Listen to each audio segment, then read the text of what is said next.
for important life events. Yeah, even if you don't have an ongoing relationship with a financial advisor or planner, there are times you probably should seek some advice. Here to help explain some of those, Andy Mattingly from Forum Credit Union. Good afternoon to you, Andy. Generally speaking, when should we seek some advice? Well, generally, if you have something that's an event that you've never dealt with before, or something that's going to be either a big influx of money or a big expense, you probably should get some advice in those situations. Usually when you think of asking for advice, it's because there's a problem. Are there some good events where you still want to seek advice? Yeah, you could come into a large amount of money. Maybe you win the lottery, or you sign a big contract as a football player, or or an inheritance or something like that. So it's probably, there's a lot of tax consequences and other things like that that you need to decide. How much am I going to spend? How much am I going to save?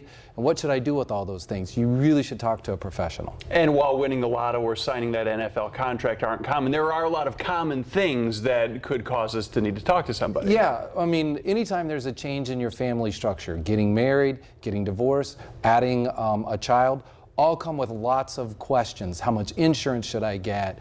What are the tax implications for all those types of things? What should happen with credit? All those types of things. So really good to talk to someone. All right, so we talked about the good and the regular, the common. Right. What about some negative events where people really need some help? Yeah, the one that a lot of people will run into, unfortunately, is getting a severance package from their company. You know, they're terminated, they get a severance package, so there's some legal ramifications, there's lots of tax consequences. You really should talk to someone, not just sign and take the money. And not all of them require a financial planner, right? Right. Yeah, you need to know someone that's an attorney, you know, a financial planner, a tax accountant, so you need to have 4 or 5 people in your corner.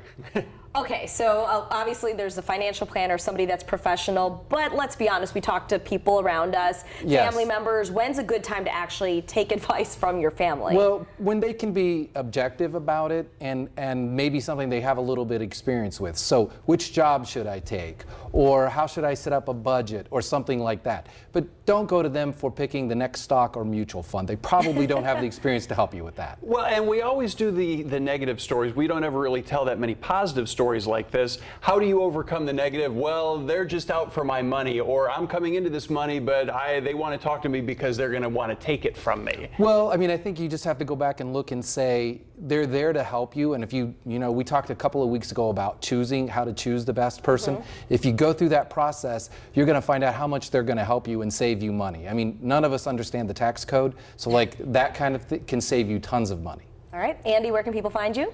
At forumcu.com. All right, thank you so much. And before we get to weather, here's a